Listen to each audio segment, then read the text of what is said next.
Si vous n'êtes pas face à des gens qui ont été formés à la syllogistique, vous pouvez être vaincu alors que vous avez gagné. Vous voyez ce que je veux dire? C'est pas comme c'est pour ça que j'aime bien la boxe. Que celui qui est KO, il est KO. Il ne peut pas vous dire je suis KO mais j'ai gagné. Vous voyez? Mais dans le monde politique, vous pouvez avoir perdu et être déclaré gagnant. C'est le cas de tous mes procès, je vous signale, si vous les regardez bien. J'ai gagné systématiquement en réalité, mais j'ai perdu. Vous voyez? Parce qu'on est face à des sophistes. Et n'oubliez pas, si vous lisez le bouquin de Schopenhauer de l'art d'avoir toujours raison, qui est quand même une critique, on va dire, laïque et discrète de ce qu'on appelle la logique talmudique, qui n'est pas la logique syllogistique grecque et universelle, il faut le savoir. Il y a une logique spécifique, qui est tantôt du paralogisme, tantôt du sophisme assumé, et qui est effectivement l'art d'avoir toujours raison. Le but n'est pas de chercher la vérité, puisqu'elle est en vous, puisque Dieu est avec vous, c'est de ne pas être vaincu face à l'adversaire, c'est tout, et de ne pas donner l'apparence de la défaite. Donc c'est effectivement, ça s'appelle les rois du baratin, ça s'appelle la charlatanerie, vous voyez? Et ça a toujours été décrié et décrit et compris par tous les pères de l'Église et par tous les vrais penseurs, vous voyez? Il y a le charlatan, vous voyez? Et on a bien été victime, là, avec par exemple Macron, de charlatanerie, vous voyez? Quand il vous dit « je suis un patriote antinationaliste », par exemple, vous voyez? C'est que des oxymores, c'est que des contradictions radicales. Mais le con se dit « ah ben c'est bien parce qu'on a les deux, comme ça », vous voyez? Ouais, c'est comme l'eau chaude froide, vous voyez, ah, c'est bien. Ou la glace qui coule, vous voyez, la glace chaude, vous voyez, enfin, vous voyez, vous pouvez séduire les gens en disant, vous voyez, c'est de la glace, c'est bien parce que tu la mets dans ton coca, mais en même temps, tu peux aussi réchauffer le thé avec, tu vois, enfin. Et là, bah, y a des gens qui peuvent se dire, si le fait que Macron, bon, il a triomphé de Marine dans le débat du deuxième tour, c'est sûr, mais par contre, comme tribun et lors de ses meetings, il était objectivement très mauvais à tous les niveaux. Il disait rien et n'importe quoi, mais avec un système, vous avez vu, de trucs en boucle, comme des mantras, vous voyez?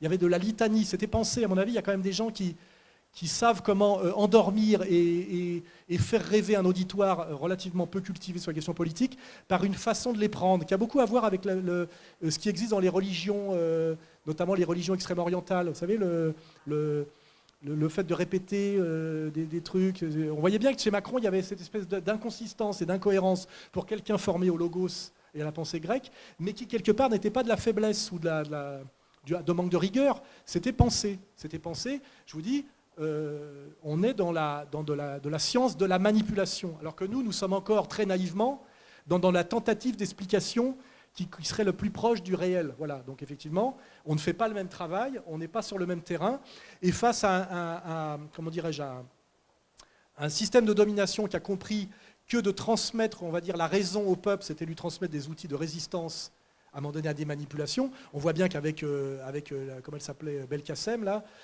c'est ça, oui, elle s'appelait Belkacem, oui. On prend une petite Marocaine pour que ça fasse monter le racisme anti-maghrébin et musulman, alors qu'elle ne fait que porter des choses qui ont été voulues plutôt par Attali, Minc, etc., etc. On voit bien aussi toutes ces hiérarchisations qu'il faut savoir faire, comme le dirait Carl Schmitt, entre les ennemis prioritaires et les ennemis secondaires, les manipulateurs et les manipulés. Voilà. On voit bien que la loi El Khomri, ce n'est pas la pauvre El Khomri qui l'a voulu, mais dans l'inconscient collectif, ça sera une petite Marocaine qui aura fait le sale boulot. Vous voyez, comme ça, on pourra toujours faire monter la haine anti-immigrée, tout en même temps en le flattant, en le cooptant comme ministre, et en même temps s'en servant de bouc émissaire au moment voulu. Vous voyez, là, on est vraiment dans de l'ingénierie politique qui fondée sur le satanisme, c'est-à-dire le mal, la laideur, la méchanceté, la cruauté, etc., mais d'une redoutable efficacité.